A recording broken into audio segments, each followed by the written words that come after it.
شهر رمضان الذي أنزل فيه القرآن. السلام علیکم ورحمۃ اللہ وبرکاتہ. بسم اللہ الرحمن الرحیم. الحمد للہ رب العالمین والصلاة والسلام على اشرف الانبیاء والمرسلین وعلى آلہ واصحابہ اجمعین. اما بعد. قال الله تعالى: أعوذ بالله من الشيطان الرجيم. بسم الله الرحمن الرحيم. شهر رمضان الذي أنزل فيه القرآن هدى للناس وبينات من الهدى والفرقان. تمام قسم کی تعریف اللہ رب العالمین کے لیے ہے، جس نے ہم سب کو عصر کی نماز باجماعت ادا کرنے کی توفیق دی.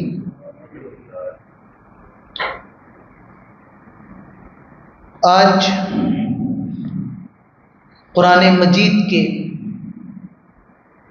11ویں پارے کی چند آیات کا خلاصہ آپ کے سامنے پیش کیا جائے گا. اللہ تعالیٰ سے دعا کریں اللہ تبارک و تعالی ہم سب کو کہنے، سننے اور سمجھنے کے ساتھ عمل کرنے کی توفیق نصیب فرمائے.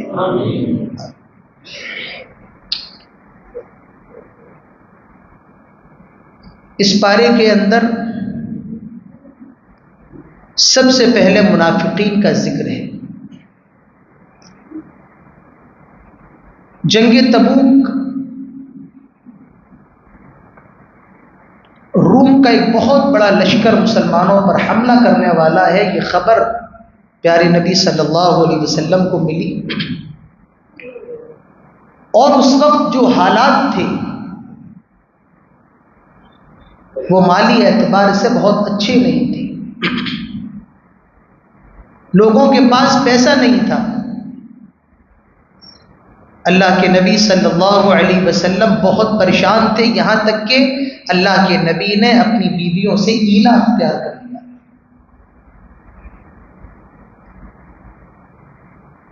پیارے نبی صلی اللہ علیہ وسلم صحابہ سے گزارش کرتے ہیں کہ جنگ کی تیاری کے لیے مال دو، مال کی ضرورت ہے. حضرت عمر رضی اللہ عنہ مال لے کر کے آئے، بہت مال تھا. اللہ کے نبی صلی اللہ علیہ وسلم نے ان سے سوال کیا: عمر اتنا لے کر کے آ گئے ہو، گھر والوں کے لیے کچھ چھوڑا ہے؟ ما خلقت لأہلک، کیا چھوڑ کے آئے ہو فیملی کے لیے؟ عمر رضی اللہ عنہ نے جواب دیا کہ آدھا گھر پہ ہے اور آدھا آپ کی خدمت. حضرت ابو بکر اپنا مال لے کر کے آ گئے اور عمر کے مقابلے ابو بکر رضی اللہ عنہما کا مال کم تھا. پیارے نبی صلی اللہ علیہ وسلم نے پوچھا: اے ابو بکر گھر پر کیا چھوڑ کے آئے ہو؟ حضرت ابو بکر نے جواب دیا: اللہ کے رسول آپ کی محبت اور اللہ کی محبت چھوڑ کے آیا ہوں، جھاڑو مار کے لے آیا جو تھا آپ کے سامنے. حضرت عثمان رضی اللہ عنہ نے اتنا دیا کہ پیارے نبی صلی اللہ علیہ وسلم نے یہاں تک کہہ دیا: ما ضر عثمان ما عمل بعد اليوم، اگر آج کے بعد عثمان ایک نیکی کا بھی کام نہ کرے تب بھی اللہ تبارک و تعالیٰ اس کو جنت میں داخل کر کے چھوڑے. اور اس جنگ کے اندر تمام لوگوں پر ضروری تھا کہ وہ نکلیں گے، لیکن منافقین نہیں نکلے. اور اللہ کے نبی صلی اللہ علیہ وسلم جب لوٹ کر کے آئے تو جو منافقین تھے وہ آئے اور اللہ کے نبی کے سامنے عذر بیان کر: میں بیمار تھا، مجھے یہ کام تھا، میں نہیں جا سکا. اللہ تعالیٰ فرماتا ہے: یعتذرون الیکم اذا رجعتم الیہم، جب آپ لوٹ کے آئیں گے تو یہ اپنے اپنے عذر آپ کے سامنے بیان کریں گے. آپ کہہ دو: قل لا تعتذروا لن نؤمن لکم، اب کوئی ضرورت نہیں ہے بہانے ملانے کی، اللہ تبارک و تعالیٰ نے تمہارے بارے میں ہمیں سب کچھ بتا دیا ہے۔ تو منافق کہتے ہیں جو ظاہر سے اپنے آپ کو مسلمان کہے لیکن اندر سے وہ مسلمان نہ ہو، اندر سے کافر ہو، یہ منافق ہے۔ اور اللہ تعالیٰ قرآن میں فرماتا ہے کہ منافق جہنم کے سب سے نچلے حصے میں۔ اب منافق تو رہے نہیں، لیکن یاد رکھیے اگر یہ صفاتیں ہمارے اندر ہیں تو ہم بھی منافق پائی جائیں گے۔ کون؟ اللہ کے نبی صلی اللہ علیہ وسلم فرماتے ہیں آیت المنافق ثلاث اذا حدث کذب، منافق کی علامت یہ ہے جب بولتا ہے تو جھوٹ بولتا ہے۔ منافق کی کیا نشانی ہے؟ جھوٹا ہوتا ہے۔ آج ہم دیکھیں کہیں ہم اور آپ جھوٹے تو نہیں ہیں؟ ہر بات پہ جھوٹ، صبح جھوٹ۔ ہم لوگ ایک جملہ کہتے ہیں کہ بغیر جھوٹ کے تجارت نہیں چل سکتی ہے۔ کس نے کہا؟ حضرت عثمان بھی تو تاجر تھے، حضرت عمرو بن عاص رضی اللہ عنہ اور بھی بہت سے صحابہ۔ ہمارے نبی صلی اللہ علیہ وسلم نے بھی تجارت کی ہے، لیکن آپ کی جو تجارت رہی ہے سچ کی بنیاد پر۔ یہ کہنا غلط ہے کہ بغیر جھوٹ کے تجارت نہیں چل سکتی۔ تو منافق کی 3 نشانیاں ہیں۔ جھوٹ بولے گا، وَإِذَا وَعْدَ أَخْلَفَ، وعدہ کر کے وعدہ خلافی کرے گا، وَإِذَا تُؤْمِنَ خَانَ، اور اس کے پاس امانت رکھ دی جائے تو امانت میں سے خیانت کرے۔ اس کے بعد فرمایا الاعراب اشد کفرا ونفاقا، اعراب کہتے ہیں دیہاتی کو، بدو۔ فرمایا جو دیہاتی ہیں یہ کفر کے اندر اور منافقت کے اندر بہت زیادہ ہیں، حد درجہ ہیں۔ کیوں ہیں؟ کیونکہ گاؤں کے رہنے والے ہیں اور شہروں کے مقابلے گاؤں کے لوگوں کے اندر سختی زیادہ رہتی ہے۔ گاؤں والوں کے اندر نرمی ہے، معاف کیجیے، شہر والوں کے اندر تھوڑی نرمی رہتی ہے، اور شہر والوں کے مقابلے گاؤں والوں کے اندر سختی رہتی ہے۔ اور یہ جو منافقین اور کفار گاؤں کے اندر آباد تھے، مدینہ کے اندر نہیں تھے، محمد رسول اللہ صلی اللہ علیہ وسلم سے دور تھے۔ اگر رسول کے قریب ہوتے تو شاید ہو سکتا تھا کچھ نرمی ان کے اندر آ جائے۔ اس سے پتہ یہ چلا کہ جب آدمی علماء سے قریب ہوتا ہے تو وہ جہالت سے دور ہوتا ہے، اور جب آدمی علماء سے دور ہوتا ہے جہالت کے قریب ہوتا ہے، اور جب علماء کے قریب ہوتا ہے تو وہ جہالت سے دور ہو جاتا ہے۔ اگر یہ قریب ہوتے رسول کے تو شاید اتنے سخت نہ ہوتے، لیکن یہ دور تھے۔ اللہ تعالیٰ فرماتا ہے کہ یہ اپنے کفر کے اندر اور اپنے نفاق کے اندر سخت۔ اس سے علماء نے مسئلہ نکالا ہے کہ عالم کے قریب رہو گے جہالت سے دور رہو گے، اور عالم سے دور رہو گے جہالت کے قریب رہو گے۔ اور عالم کون ہے؟ جس نے قرآن و سنت کا علم استاد سے حاصل کیا ہو، وہ عالم۔ کوئی آدمی حق بات تو بتا سکتا ہے، بھلائی کی بات تو بتا سکتا ہے، لیکن وہ عالم نہیں ہو سکتا ہے۔ آپ اس سے علم حاصل نہیں، علم آپ عالم سے ہی حاصل کریں گے۔ کون سا عالم؟ جو مستند ہو، اور ہر دور کے لحاظ سے الگ الگ فیصلہ ہوتا ہے۔ آج کا دور ایسا ہے کہ ہمارے یہاں دینی مدارس ہیں تو عالم وہی تصور کیا جائے گا جو باقاعدہ دینی مدارس سے نکلا ہو، کیونکہ اس کے پاس ڈگری ہوتی ہے، اور یہ ڈگری اس بات کی دلیل ہے کہ اس کے جو اساتذہ ہیں، جو علماء ہیں، وہ اس پر بھروسہ کر چکے ہیں کہ یہ آدمی علم کے اندر ٹھیک ہے اور اس سے علم لیا جا سکتا ہے کسی بھی عالم کے علاوہ کسی سے۔ ہاں وہ صحیح بات تو آپ کو بتا سکتا ہے، لیکن وہ علم کا مرجع نہیں ہو سکتا ہے، علم کا ماخذ نہیں ہو سکتا ہے، وہ صرف اور صرف علماء ہی ہوں۔ آج جو مسلمانوں میں جو بگاڑ ہے ان کی وجوہات میں، اس وجوہات میں سے وجہ یہ بھی ہے کہ لوگوں نے علماء کو چھوڑ کر غیر علماء سے علم لینا شروع کر دیا۔ تو غیر علماء سے علم نہیں لیا جائے گا، وہ متمکن نہیں ہو سکتے ہیں دین کے معاملے، علم کے معاملے میں۔ آگے چلتے ہیں، بہت شاندار آیت ہے۔ فرمایا گیا والسابقون الاولون من المہاجرین والانصار والذین اتبعوهم باحسان رضی اللہ عنہم ورضوا عنہ۔ 3 لوگوں کا ذکر ہے ایک آیت کے۔ 3 کون ہیں؟ مہاجر، انصار اور منافق نہیں، مہاجر، انصار اور متبع، یہ تین کا ذکر ہے۔ مہاجر کس کو کہتے ہیں؟ الذین ہاجروا من مکہ الی مدینہ، وہ مسلمان جو اپنے دین کو بچانے کے لیے مکہ سے مدینہ ہجرت فرمائی، یا کہیں سے بھی اور مسلمانوں نے مدینہ ہجرت فرمائی، ان کو کیا کہتے ہیں؟ مہاجر، جنہوں نے اپنے گھر بار کو چھوڑ دیا۔ لیکن یاد رہے، گھر بار کو چھوڑنے کا ایک ہی مقصد ہو، آبائی وطن کو چھوڑنے کا ایک ہی مقصد ہو، وہ مقصد ہے دین، اور اگر دین کے علاوہ کسی اور چیز کے لیے چھوڑا تو پھر اس کو ہجرت نہیں کہا جا سکتا۔ میرا خیال ہے آپ میں جتنے بھی لوگ ہیں وہ زیادہ تر ایسے ہیں جو گاؤں سے آ کے یہاں آباد ہوئے، زیادہ تر لوگ ایسے ہیں، تو آپ وہ مہاجر نہیں، شرعی مہاجر نہیں کہلائیں گے آپ۔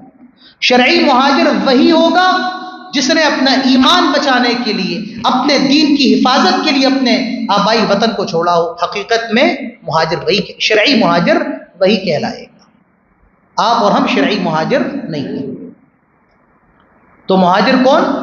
جس نے ہجرت کی ہو دین کے لیے، اسلام کے لیے۔ انصار، انصار کا معنی ہوتا ہے مدد کرنے والے، نصرت کا معنی ہوتا ہے مدد، اور انصار کا مطلب مدد کرنے والے۔ تو یہ مہاجر جو گھر بار چھوڑ کر کے، مال و دولت چھوڑ کے جب دوسری جگہ آئے، تو ظاہر سی بات ہے ان کے پاس پیسہ نہیں ہے، ان کے پاس گھر نہیں ہے، تو وہ انصار جنہوں نے مدد کی ان کی، جن لوگوں نے ان کو سہارا دیا، جن لوگوں نے ان کو چھت دی، ان کو کہا جاتا ہے انصار۔ مہاجر جس نے ہجرت کی ہو، اور انصار جس نے ہجرت کرنے والوں کی مدد کی۔ یہ سمجھ میں آیا؟ مہاجر کس کو کہتے ہیں؟ جس نے دین کے لیے ہجرت کی، وہ انصار جس نے ان مہاجرین کی مدد کی۔ ہوا تو یہاں تک تھا کہ جب مہاجر مدینہ آئے تو مدینہ کے لوگوں نے اپنا گھر دے دیا، اور گھر ہی نہیں بلکہ اپنی جائیداد کے اندر ان کو حصے دار بنا لیا، کاروبار کے اندر حصے دار بنا لیا۔ اور ایک نے تو کہا کہ میرے پاس 2 بیویاں ہیں، دیکھ لو، کوئی خوبصورت آئے تو میں طلاق دے دوں گا، تم اس سے شادی کر لو۔ یہ ایسے لوگ تھے۔ تو فرمایا وہ پہلے لوگ جنہوں نے ہجرت کی اور ان ہجرت کرنے والوں کی مدد کی، مہاجر و انصار۔ اور والذین اتبعوہم بإحسان، یہ جملہ آپ کے سمجھنے کی۔ اتباع کا مطلب پیروی کرنا، ان کو فالو کرنا۔ پہلے 2 لوگوں کا ذکر ہے، مہاجروں کا ذکر، انصار کا ذکر۔ پہلے مہاجر، یہ کون لوگ ہیں؟ جنہوں نے مکہ سے مدینہ ہجرت کی اور ہجرت کرنے والوں کی مدد کی، یہ ہے انصار و مہاجر۔ اب تیسری قسم کون ہے؟ والذین اتبعوہم بإحسان، جو احسان کے ساتھ ان کو فالو کرتے ہیں۔ کن کو؟ انصار و مہاجر کو۔ اب یہ لوگ کون ہیں؟ تو مفسرین کا کہنا ہے یہ وہ لوگ ہیں جن کو تابعین کہا جاتا ہے، جنہوں نے صحابہ اکرام کو دیکھا ہے۔ لیکن اور مفسرین کا کہنا ہے قیامت تک جو لوگ صحابہ اکرام کی پیروی کرتے، صحابہ کے منہج پر چلتے، صحابہ کے طریقے پر چلتے، وہ تمام کے تمام لوگ والذین اتبعوہم بإحسان کے اندر داخل و شامل ہے۔ قیامت تک جو لوگ صحابہ اکرام کے منہج پر چلیں گے وہ تمام کے تمام والذین اتبعوہم بإحسان کے اندر شامل ہیں۔ تو صحابہ جنہوں نے ہجرت کی، جنہوں نے انصار مدد کی مہاجروں کی، اور جو قیامت تک ان کے نقش قدم پر چلیں گے، اللہ تعالیٰ نے وعدہ کیا ہے رضی اللہ عنہم ورضوا عنہ، اللہ تبارک و تعالیٰ ان سے راضی ہو گیا اور یہ اللہ تبارک و تعالیٰ سے راضی۔ تو اس میں 3 لوگ ہیں جن سے اللہ تعالیٰ راضی ہوا ہے، صحابہ اکرام جن میں انصار و مہاجر ہیں، اور تیسرے ان کو فالو کرنے والے۔ ہمارا جو منہج، ہمارا جو راستہ ہے، ہم کہتے ہیں کہ ہم اہل حدیث ہیں، ہمارا ایک نام اور ہے، ہم کہتے ہیں کہ ہم سلفی ہیں۔ سلف کا مطلب جو لوگ گزر چکے ہیں پہلے، ہم کہتے ہیں کہ ہم سلفی ہیں۔ سلفی کا مطلب جو لوگ سب سے پہلے گزرے، یعنی صحابہ اکرام، انہوں نے دین کو جس انداز میں سمجھا، انہوں نے دین کو جس طریقے سے سمجھا، ہم اس طریقے سے دین کو سمجھیں، اسی لیے ہم اپنے آپ کو سلفی کہتے ہیں، صحابہ اکرام کے طریقے پر چلنے والے۔ کیونکہ صحابہ نے رسول کو دیکھا ہے، صحابہ نے رسول کے پیچھے نماز پڑھی ہے، صحابہ نے رسول کے چہرے کو دیکھا ہے، صحابہ نے رسول کی راتوں کو دیکھا ہے، صحابہ نے رسول کی صبح دیکھی ہے، صحابہ نے رسول کا دن دیکھا ہے. تو رسول کو جیسے صحابہ نے سمجھا، رسول کی حدیثوں کو جیسے صحابہ نے سمجھا، اور قرآن کو جیسے صحابہ نے سمجھا، ویسے ہمیں سمجھنا ہے. آدمی اپنی عقل سے سمجھتا رہے، آدمی گمراہ ہو جائے گا. کتنے لوگ اسی لیے گمراہ ہو گئے کہ انہوں نے دین کو، قرآن کو، سنت کو اپنے اپنے دماغ سے سمجھا. لیکن ہمیں سمجھنا ہے صحابہ نے جس طریقے سے سمجھا. اسی لیے ہم کہتے ہیں کہ ہم اہل سنت والجماعت ہیں بفہم السلف الصالح، اور ایسے قرآن و سنت کو سمجھتے ہیں جیسے صحابہ کرام رضوان اللہ علیہم اجمعین نے سمجھا ہے. اور اللہ تعالیٰ فرماتا ہے جو بھی قیامت تک ان کے طریقے پر چلیں گے اللہ تعالیٰ ان سے راضی ہے اور یہ اللہ تعالیٰ سے راضی ہے. وَأَعَدَّ لَهُمْ جَنَّاتٍ تَجْرِي مِن تَحْتَهَا الْأَنْهَارُ خَالِدِينَ فِيهَا أَبَدًا. اللہ تعالیٰ نے ان سے وعدہ کیا ہے جنت کا. کون سی جنت؟ جس کے نیچے نہریں جاری ہوں گی اور ہمیشہ ہمیشہ اس کے اندر رہیں گے. ذَلِكَ الْفَوْزُ الْعَظِيمُ. اور یہ سب سے بڑی کامیابی ہے، یہ ہے سب سے بڑی کامیابی. بس سمجھ میں آئی؟ چلیے آگے چلتے ہیں. اس میں نکتے ہیں، کچھ نکتے ہیں اس میں نکتے ہیں. فرمایا جو صحابہ کی پیروی کریں گے انصار و مہاجر کی، قیامت تک اللہ تعالیٰ ان سے راضی ہے اور یہ اللہ تعالیٰ سے راضی ہے. کہا گیا اگر یہ فیصلہ کرنا ہے کون حق پر ہے اور کون باطل پر ہے، اگر یہ فیصلہ کرنا ہے کہ حق پر کون ہے باطل پر کون ہے، تو وہ یہ دیکھو کہ وہ صحابہ سے محبت کرنے والا ہے یا صحابہ سے دشمنی رکھنے والا ہے. کیونکہ صحابہ فرمایا گیا جو ان کی پیروی کرے گا، تو جو شخص صحابہ سے محبت کرنے والا ہوگا وہ حق پر ہوگا، اور جو صحابہ سے محبت کرنے والا نہیں ہوگا وہ حق پر نہیں. ابو بکر رضی اللہ عنہ کو گالیاں دی جاتی ہیں، آپ کو کیا پتا ہے؟ حضرت عمر کو گالیاں دی جاتی ہیں. حضرت عائشہ پر، ہماری اپنی ماں پر کوئی زنا کی تہمت لگائے تو ہم بے ساختہ اس کے اوپر ٹوٹ پڑیں گے. تمام مسلمانوں کی ماں کو زانیہ کہا جاتا ہے. ہمیں کوئی فرق نہیں پڑتا. ہم تو موبائل میں دیکھ کر کے بڑے خوش ہو رہے ہیں، کوئی غم منا رہا ہے، کوئی فلاں باتیں کر رہا ہے. آپ کو کیا پتا، آپ کیا جانے. جس کو ڈھنگ سے 10 صورتیں بھی یاد نہیں ہوں گی، آپ فیصلہ کریں گے صاحب حق پر کون ہے اور باطل پر کون ہے، کون مسلمانوں کا ہمدرد ہے اور کون مسلمانوں کا دشمن ہے. یہ ہم فیصلے کریں گے موبائلوں سے بیٹھ کر کے. جنہوں نے 14 سال میں کبھی 50 سال کی تاریخ نہ پڑھی ہو یہ فیصلے کریں گے. جو صحابہ کا دشمن ہوگا وہ ہمارا دشمن، اور جو صحابہ سے محبت رکھنے والا ہوگا ہم بھی اس سے محبت کریں گے. قاعدہ اس ایک آیت نے بتا دیا. صحابہ کو گالیاں دی جا رہی ہیں، باقاعدہ محفلیں ہوتی ہیں صحابہ کو گالیاں دینے کے لیے. امیر معاویہ رضی اللہ عنہ کو فاسق اور فاجر کہا جا رہا ہے. یہ مسلمانوں کا حال ہے. دیکھیے صحابہ اکرام بشر تھے، صحابہ اکرام انسان تھے. اگر ان سے کوئی غلطیاں ہوئی ہیں تو اہل سنت والجماعت کا عقیدہ یہ ہے کہ ہم اس پر خاموشی اختیار کریں. صحابہ کے درمیان جو لڑائیاں ہوئی ہیں اللہ تبارک و تعالیٰ نے ہمیں اس دور سے بچایا، تو اب ضرورت ہے کہ ہم اپنی زبانوں کو ان کے خلاف بولنے سے بچائیں. جب اللہ نے ہمیں اس دور سے بچایا تو اب ضرورت ہے کہ ہم اپنی زبانوں کو ان کے خلاف بولنے سے بچائیں. اللہ نے ان کو پروانہ دے دیا کس چیز کا؟ یہ اللہ سے راضی ہیں اور اللہ تبارک و تعالیٰ ان سے راضی ہے. ہم اور آپ کون ہوتے ہیں کسی کی شان میں گستاخی؟ ہماری کیا حیثیت، ہماری کیا اوقات. ایک تبصرہ اور کر کے آگے بڑھتا ہوں، ورنہ اس آیت سے آگے بڑھنے کا من تو نہیں ہے آج، پھر بھی بڑھنا پڑے گا، وقت کم ہے. فرمایا گیا کہ اللہ تعالیٰ انصار و مہاجرین سے راضی ہے، صحابہ سے راضی ہے. اگر تم یہ چاہتے ہو کہ اللہ تعالیٰ تم سے راضی ہو جائے تو پھر صحابہ کے طریقے پر عمل کرو. کہ ایک تبصرہ تھا، تبصرے اور بھی ہیں لیکن چونکہ وقت نہیں ہے.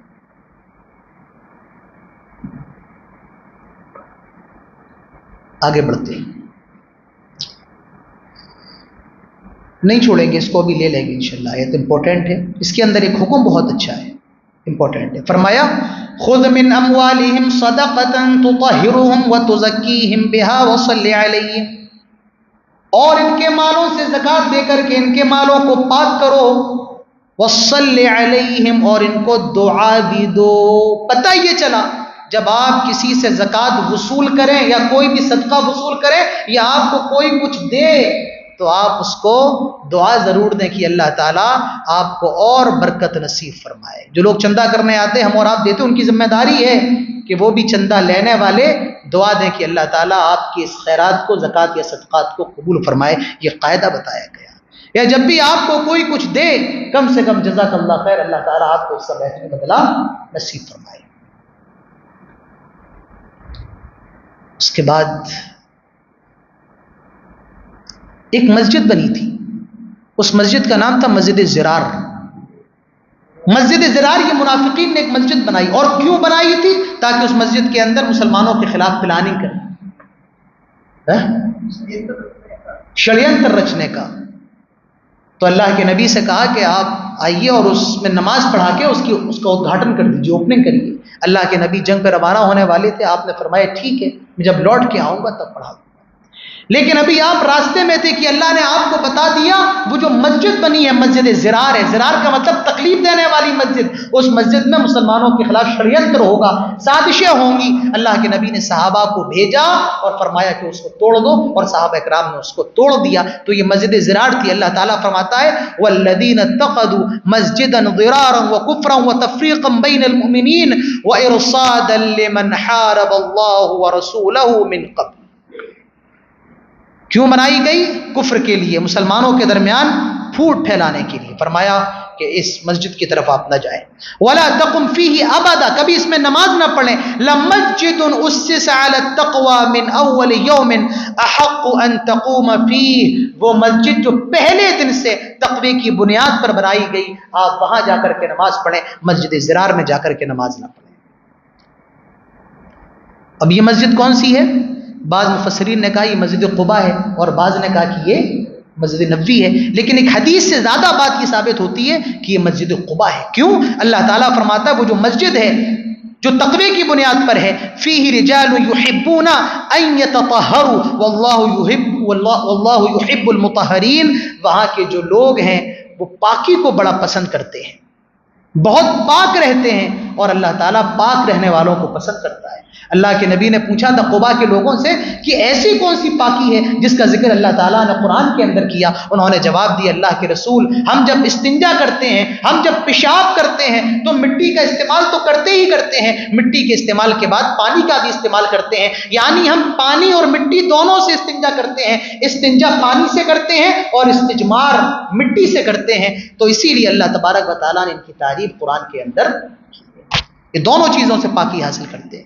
اور یہ مسئلہ یاد رکھیے، جیسے پانی وضو کے اندر پانی شرط ہے اور پانی نہ ہو تو آپ مٹی سے تیمم کر سکتے ہیں، لیکن اگر پانی ہے تو مٹی سے تیمم کرنا جائز نہیں ہے. لیکن پیشاب کے اندر یہ مسئلہ نہیں ہے، پانی اگر ہو بھی تب بھی آپ مٹی سے استنجا کر سکتے ہیں. وہ مسئلہ تیمم اور وضو والا مسئلہ اس پیشاب کے مسئلے کے اندر نہیں. بات سمجھ میں آئی؟ پانی اگر ہے بھی تب بھی آپ مٹی سے استجمار استنجا کر سکتے ہیں. اس کے بعد ایک بزنس ہے، کر لو یہ بزنس، کر لیا کامیاب ہو جاؤ گے. اور ایسا بزنس کوئی بزنس نہیں، اتنا شاندار پروفٹ جو اس بزنس میں کسی بزنس میں. اور یہ بزنس کرنے والے گزر گئے ہیں. کون سے؟ دیکھو، ان اللہ اشترى من المؤمنین انفسهم واموالهم بان لهم الجنہ، اور اللہ تعالیٰ نے خرید لیا ہے مومنوں کی جانوں کو اور مالوں کو. کس کے بدلے؟ یا جنت کے بدلے. خریدنے والا اللہ تبارک و تعالیٰ، اور کیا دے گا؟ بِأَنَّ لَهُمُ الْجَنَّةَ، جنت دے گا. خرید لیا اللہ تعالیٰ نے جانوں کو اور مالوں کو جنت کے بدلے. صحابہ اکرام اس بزنس میں بہت آگے بڑھ گئے. ان کے پاس پیسہ تو نہیں تھا، ان کے پاس مال تو نہیں تھا، بینک بیلنس نہیں تھا، لیکن جان تھی، انہوں نے پرواہ نہیں کی اور جان کو اللہ تبارک و تعالیٰ کے راستے میں قربان کر دیا. وہ بڑے مائنڈڈ تھے، سودا کر کے چلے گئے جنت کا، کر گئے وہ بزنس جنت کا، اور اپنی جانوں کو اللہ تبارک و تعالیٰ کے راستے میں دے دیا.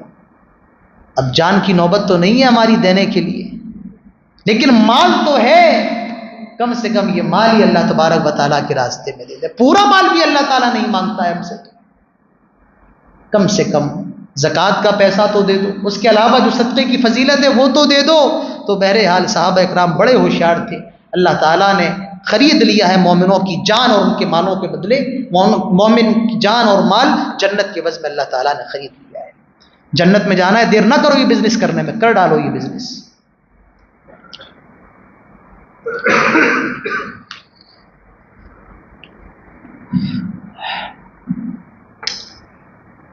کیا چھوڑوں میں آپ کے سامنے، کیا بتاؤں؟ یہ تو آپ لوگوں نے میرا وقت بڑا محدود کر دیا، آدھے گھنٹے 35 منٹ، ایک پارہ پڑھنے میں تقریباً 40-50 منٹ لگ جاتے ہیں، تلاوت کرنے میں 40-50 منٹ۔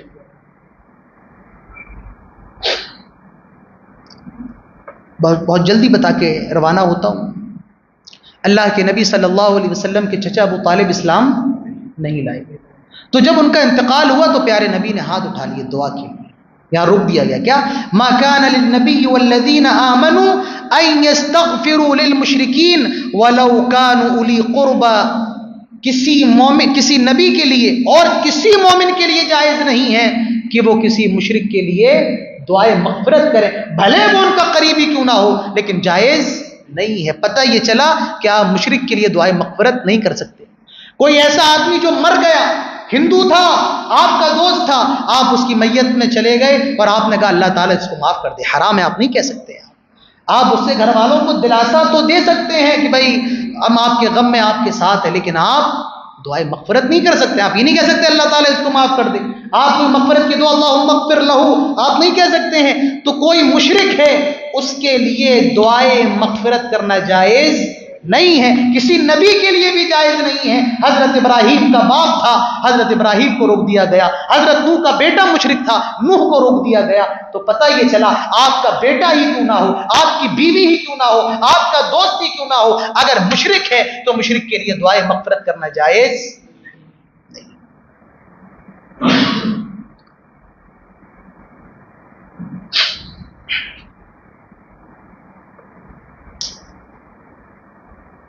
جنگ تبوک کے اندر 3 طریقے کے لوگ پیچھے رہ گئے تھے۔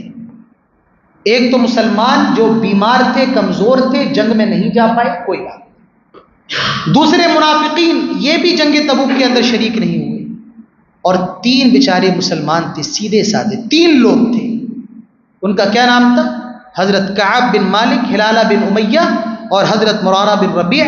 یہ تینوں بھی غزوہ تبوک کے اندر شریک نہیں ہو پائے تھے۔ اور کیوں نہیں ہو پائے تھے؟ کہ جانا تو چاہتے تھے، ان کے پاس سواریاں بھی تیار تھیں۔ انہوں نے سوچا ہمارے پاس تیز رفتار سواریاں ہیں، کل چلے جائیں گے، پرسوں چلے جائیں گے، اور ایسے کرتے کرتے وقت چلا گیا، یہاں تک کہ پیارے نبی صلی اللہ علیہ وسلم لوٹ آئے۔ اب انہوں نے سوچا کیا کریں، لیکن یہ سوچ کے گئے کہ ہم جو بھی کہیں گے سچ کہیں گے، سچ کے علاوہ کچھ نہیں کہیں گے۔ کہ اللہ کے نبی ہمارے پاس کوئی عذر نہیں ہے، لیکن بس ہماری کاہلی، ہماری سستی اور ہماری غفلت نے ہمیں نکلنے سے روک دیا۔ ان تینوں صحابہ کا مکمل سماجی بائیکاٹ کر دیا گیا، کوئی ان سے بات چیت نہیں کرے گا، کوئی ان سے سلام دعا نہیں کرے گا، مکمل بائیکاٹ کر دیا گیا ان تینوں صحابہ۔ اب یہ بازار میں جاتے تو کوئی ان سے بات کرنے کو تیار نہیں، ان کے دوست ان سے بولنے کو تیار نہیں۔ یہ نماز میں گئے مسجد نبوی میں، صحابی نماز پڑھ رہے ہیں، پیارے نبی دیکھتے، جیسے صحابی دیکھتے اللہ کے نبی نگاہیں پھر اللہ تعالیٰ فرماتا ہے، ایک بڑا عجیب جملہ ہے یہاں پر، ہاں وَضَاقَتْ عَلَيْهِمْ أَنفُسُهُمْ إِذَا ضَاقَتْ عَلَيْهِمُ الْأَرْضُ بِمَا رَحُبَتْ، زمین اپنی کشادگی کے باوجود ان پر تنگ ہو گئی۔ آپ کا گھر بہت بڑا اور کوئی آپ سے بولے نہیں، گھر جہنم بن جائے گا، آدمی رہے گا نہیں گھر کے اندر، رہے گا نہیں۔ ان کا حال کیا تھا؟ پورے مدینہ میں کوئی ان سے بولنے کے لیے تیار نہیں، کوئی ان سے بات نہیں کر رہا، اور ان کی بیویوں کو حکم دے دیا گیا ان کو چھوڑ کے چلی جائیں۔ بیویاں جن سے گھر میں رہتی تھی وہ بھی چھوڑ کے چلی گئی۔ پھر اللہ تبارک و تعالیٰ نے ان کی توبہ کو قبول فرمایا. ثم تاب علیہم لیتوبوا ان اللہ هو التواب الرحیم. اللہ تبارک و تعالیٰ نے ان کی توبہ کو قبول فرمایا اور اللہ تبارک و تعالیٰ تواب ہے, توبہ قبول کرنے والا ہے, اور رحیم ہے یعنی کہ رحم کرنے والا ہے. یہ واقعہ میں نے مختصر انداز میں بیان کیا ہے, ورنہ واقعہ اتنا لمبا ہے, اگر آپ لوگ سنیں گے تو بہت مزہ آئے گا, رونگٹے کھڑے ہو جائیں گے. اس کے بعد ایک آیت اور دیکھ لیتے ہیں. لَقَدْ جَاءَكُمْ رَسُولٌ مِّنْ أَنفُسِكُمْ عَزِيزٌ عَلَيْهِ مَا عَنِتُّمْ حَرِيصٌ عَلَيْكُمْ بِالْمُؤْمِنِينَ رَءُوفٌ رَحِيمٌ. تمہاری طرف ایک ایسا پیغمبر آیا ہے جو من انفسکم, جو تمہاری جانوں میں سے ہے, بشر ہے, جیسے تم ہو ویسے وہ ہے. عزیز علیہ ما عنتم, اور حریص علیکم بالمؤمنین رؤوف الرحیم, وہ مومنوں کے فائدے کے بڑے حریص رہتے ہیں, مومنوں پر رحم دل ہیں اور مومنوں کے فائدے کے بڑے حریص رہتے ہیں. اللہ کے نبی صلی اللہ علیہ وسلم نے ہمیشہ امت کے ساتھ نرمی کا معاملہ فرمایا ہے. اللہ کے نبی صلی اللہ علیہ وسلم کو 50 نمازیں دی گئیں, لیکن آپ نے اپنی امت کے لیے 5 نمازیں کروائی. اللہ کے نبی صلی اللہ علیہ وسلم فرماتے ہیں لولا ان اشق علی امتی لامرتهم بالسواک عند كل صلاۃ. اگر امت پر مسواک دشوار نہ ہوتی تو میں ہر نماز کے وقت مسواک کرنے کا حکم دے دیتا, ہر نماز کے وقت. ایک حدیث کے اندر آتا ہے وضو کے وقت یعنی وضو سے پہلے, اور ایک حدیث کے اندر آتا ہے کہ نماز کے وقت یعنی جب نماز شروع ہونے والی ہو تب مسواک کرنا. یہ بھی جائز ہے. ہم لوگ سمجھتے ہیں مسواک کرے کلی کرنا ضروری ہے, ایسی بات نہیں ہے. مسواک کر کے کلی ولی کرنا ضروری نہیں ہے.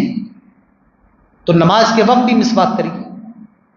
نماز کے وقت امام صاحب اگر کر لیں, مصلی پہ کھڑے ہو گئے نماز کو, کتنے گندے مولانا صاحب ہیں, کلی بھی نہیں کر کے آئے. کوئی ضروری نہیں ہے کہ مسواک سے پہلے, مسواک کے بعد آدمی کلی کرے. تو مسواک وغیرہ کریے. ہے مسواک کتنے لوگوں کے پاس ہے؟ ایک بتائیے. اچھا, 2 3 4 5. آپ لوگ کب لائیں گے؟ جلد نہیں, جلد کب ہوگا؟ لے کے آئیے آج انشاءاللہ. اور ان کو بھی پتہ لگے مسواک والوں کو کہ امام صاحب نے بولا ہے, تو الحمدللہ آج لے کر کے آئے. لائیے مسواک لے کے آئیے. کہ ایسی سنت ہے پیارے نبی صلی اللہ علیہ وسلم نے زندگی کی انتہا اینڈ پر ہے, موت کا وقت ہے, پیارے نبی نے اس وقت کی مسواک فرمائی. تو مسواک کی بہت عظیم فضیلت ہے. 100 سے زیادہ حدیثیں ہیں مسواک کے اوپر, 100 سے زیادہ حدیثیں تقریباً مسواک کے اوپر ہیں. تو بہرحال ہاں یہ سنت ہے کہ نماز کے وقت کیا جائے, مقتدی بھی کرے, امام بھی کرے. اس کے بعد آئیے فرمایا گیا واللہ یدعو الی دار السلام. اللہ تبارک و تعالی دار السلام کی طرف بلا رہا ہے. جنت کا نام ہے دار السلام. للذین احسنوا الحسنى وزیادہ. اور جنت کیا ہے؟ حسنہ ہے, بڑی حسین ہے, بیوٹی ہے. بیوٹی کی انتہا کہاں ختم ہوتی ہے؟ جنت پر. اور وزیادہ, جنت کے اندر زیادہ ہے. زیادہ کیا مطلب؟ جنت کے اندر ایک ایسی نعمت ہے جو صرف جنتیوں کو ملے گی, کسی اور کو نہیں. اور وہ نعمت ہے اللہ تبارک و تعالیٰ کا دیدار, جو صرف اور صرف اللہ تبارک و تعالیٰ جنتیوں کو نصیب فرمائے گا. فرمایا الا ان اولیاء اللہ لا خوف علیہم ولا هم يحزنون الذين آمنوا وكانوا يتقون لهم البشرى في الحياة الدنيا وفي الآخرة لا تبديل لكلمات الله. اور جان لو اللہ کے ولی وہ ہیں لا خوف علیہم ولا هم يحزنون, جو کبھی ڈر میں نہیں اور کبھی غم کے اندر نہیں رہتے ہیں. اللہ کے ولی کون ہیں؟ فرمایا جو کبھی ڈرتے نہیں ہیں اور جو کبھی غم نہیں کرتے ہیں. الذین آمنوا, جو ایمان رکھتے ہیں, وکانوا یتقون, اور جو تقوی اختیار کرتے ہیں. ولی کی کتنی صفات ہیں؟ 4 صفات. کیا صفات ہیں؟ ایمان والے ہوں, تقوی والے ہوں, خوف نہ کرتے ہوں اور غم نہ کرتے ہوں. یہ 4 صفات ہیں کس کی؟ ولی کی. ہو سکتا ہے ہم میں اور آپ میں کتنے لوگ اللہ کے ولی.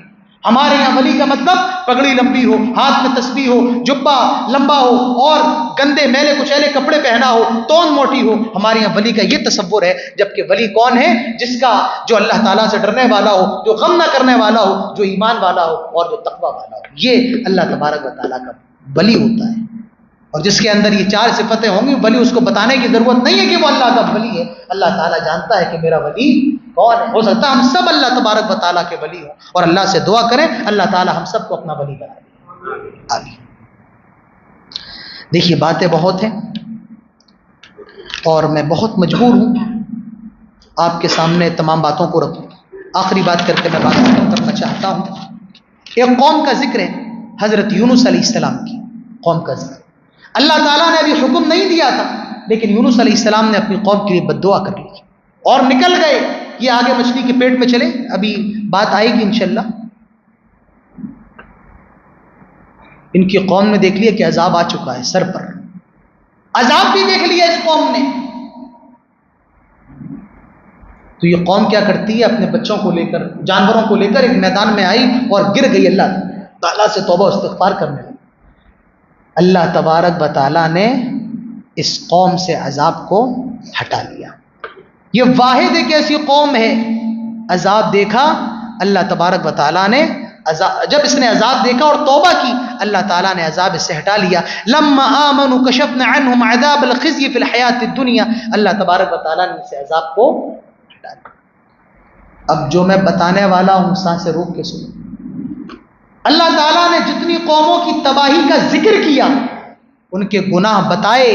نوح علیہ السلام کی قوم کا گناہ شرک تھا, حضرت شعیب کی قوم کا گناہ شرک اور نامتول میں کمی کرنا تھا, فرعون اللہ تبارک و تعالیٰ کا نافرمان تھا اور اپنے آپ کو انا ربکم الاعلیٰ کہتا تھا, قوم لوط مشرک بھی تھی اور غلط کام بھی کرتی تھی. اللہ تعالیٰ نے جس قوم کو ہلاک کیا تمام قوم کے گناہ بتائے, لیکن یہ واحد ایک ایسی قوم ہے, یہ پورے قرآن میں نہیں ہے کہ ان کا گناہ کیا تھا, پورے قرآن میں نہیں ہے. کیوں؟ انہوں نے توبہ کر لی, اللہ تعالیٰ نے ان کے گناہوں پر ایسا پردہ ڈالا کسی کو پتہ نہیں کہ ان کے گناہ کیا تھے. پتہ یہ چلا اگر ہم اللہ سے سچی توبہ کر لیں گے تو اللہ تبارک و تعالیٰ بھی ہمارے گناہوں پر پردہ ڈال دے گا. اللہ تعالیٰ ہم سب کو پکی سچی توبہ کی توفیق نصیب فرمائے. تو یہ 11ویں پارے کی چند آیات کا خلاصہ تھا. اللہ تعالیٰ ہم سب کو قرآن سننے سمجھنے کے ساتھ عمل کی بھی توفیق نصیب فرمائے. آمین. وما علینا الا البلاغ المبین. وآخر دعوانا ان الحمد للہ رب العالمین. السلام علیکم ورحمۃ اللہ وبرکاتہ.